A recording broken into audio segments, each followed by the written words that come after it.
What's your most scariest experience? I always knew there was something off about Mr. Thompson, our neighbor.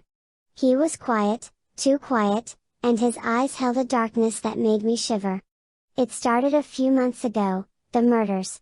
The town was gripped by fear as one by one, people started disappearing. At first, it was just rumors. People said there was a killer on the loose, but no one had any solid proof. Then, the bodies began to turn up. Horribly mutilated, each one more gruesome than the last. The entire town was on edge, and the police were scrambling to find the culprit. I remember the first time I saw the police at Mr. Thompson's house. It was late at night, and the red and blue lights cast eerie shadows on the walls of my room. I watched from my window as they questioned him. He looked calm, almost too calm, and I knew he had to be the one.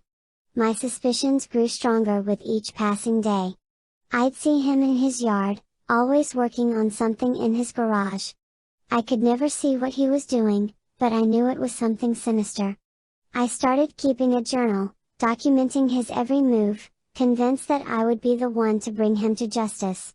One night, I heard screams coming from his house.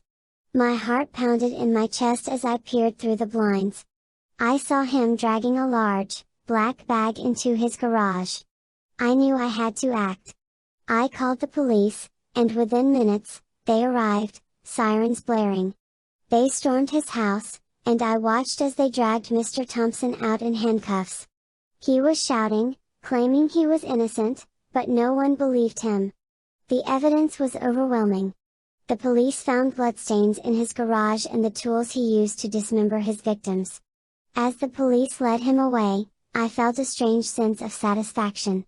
The town was safe, and I had helped catch a killer. The police came to my house to ask questions, and my father answered them all, providing the alibis they needed to rule us out as suspects. After the police left, I turned to my father and whispered, "Thank you, Dad. You always cover for me." He smiled, ruffling my hair, and said, "Anything for you, sweetheart. You see, it was never Mr. Thompson. It was me all along. I was the one who took those lives, who watched as the town fell into a state of terror. And my father, he knew. He always knew. But he loved me too much to let anyone find out."